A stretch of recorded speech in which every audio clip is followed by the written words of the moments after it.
faraway tribes in Siberia, but you definitely see patterns and similarities between ancient Sumer and similar stories that other people possess throughout the world.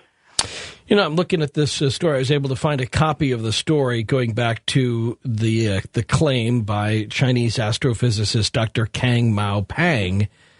And very specifically, I was just kind of curious about what the skeletons and what the footprints were about. And what he says here is that this was a bare human footprint. So not just a footprint like we would see in a boot, but rather a bare human foot, bare human footprints, and that the skeleton itself was not inside of some sort of suit, but was outside of that. What do you make of that? In my book, I have stories coming from KGB, confirmed by the Petrov, an officer in the KGB, who claimed that when the Soviets sent their moonwalkers to the moon, they had aboard KGB volunteers, if you can call them that, who went along for the flight, knowing they will not come back, but to make sure that the machinery actually works, just in case. And apparently they died on the moon, and it may be their skeleton that was found. By then it would have been there 16, 15 years on the moon, and I don't know how it would decompose. Yeah, I don't see, without oxygen, I don't see how it could decompose at all. That's the only, not even an explanation, but a hint of an explanation that I can provide. I don't know the veracity of the story. I reported it because it was very interesting. Sure. And the Soviet space history has too many dark pages. We still don't know today what has been happening. The thought was that the skeleton appears to be wearing jeans. Well, you ever heard that part? Jeans, jeans and barefoot. An attractive object. Very few people could get them in the Soviet Union at the time. So yeah, maybe they gave them as a reward. I don't know. Yeah, that's interesting. So you're right.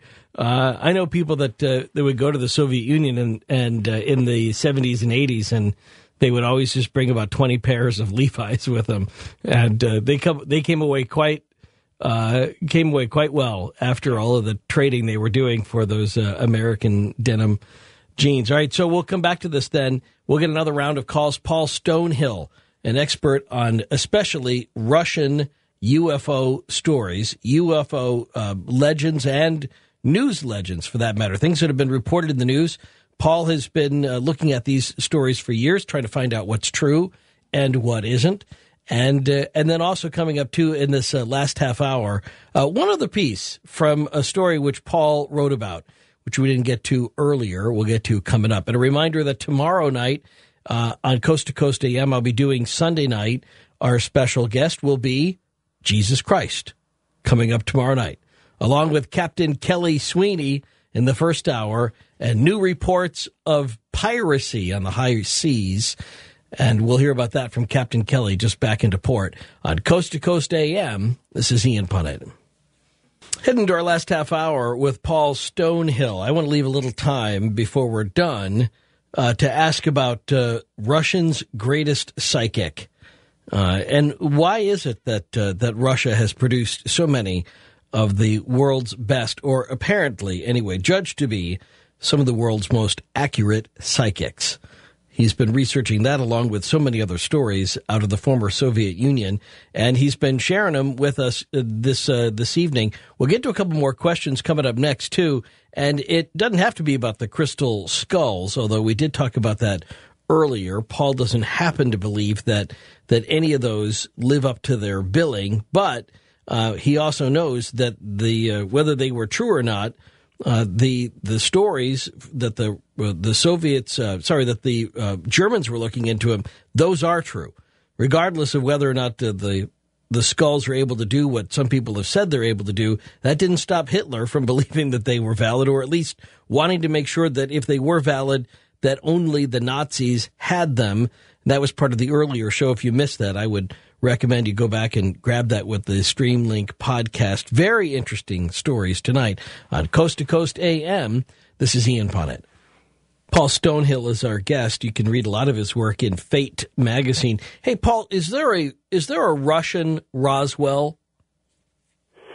There are claims that there are a few of similar Roswells, but there is no concrete proof.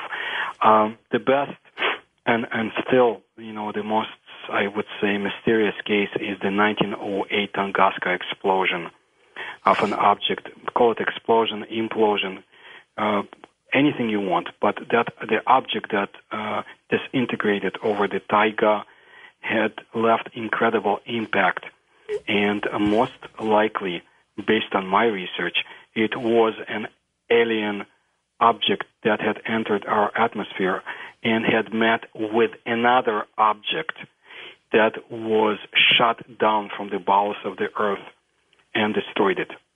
That's to put it, in a brief explanation.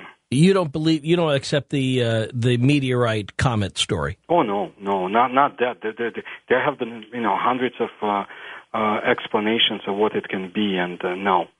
And again, I put in my book, I put forth most of the explanations today and theories.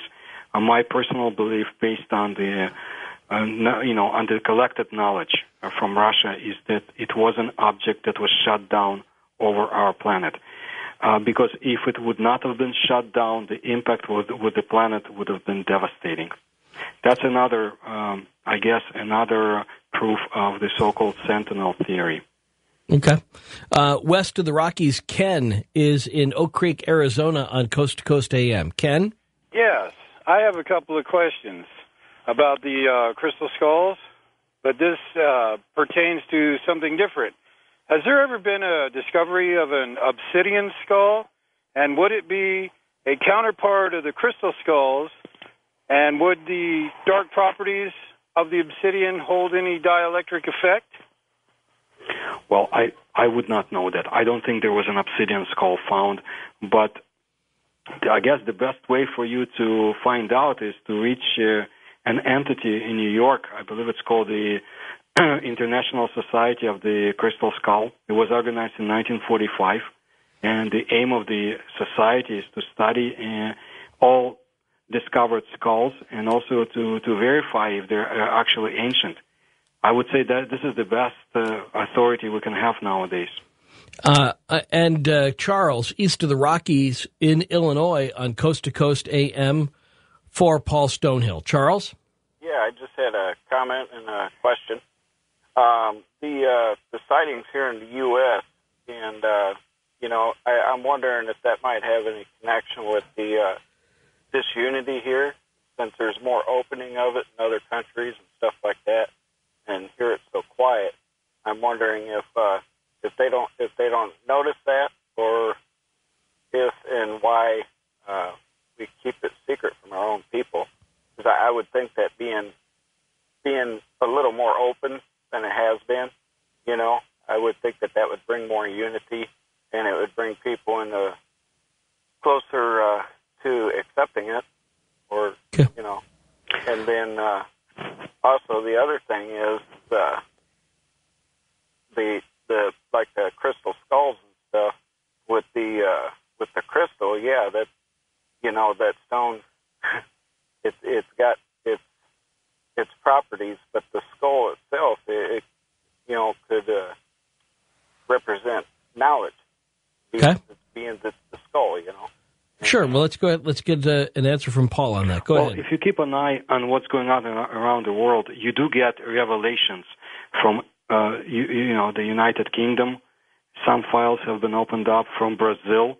A number of files have opened up, and if you do a lot of research, you will see that there have been CIA files that have been opened up. I'm sure, just few, but that was enough for me to confirm a lot of the research I had been doing about the Soviet Union, and you could see how the Americans have been spying on the Soviets and vice versa.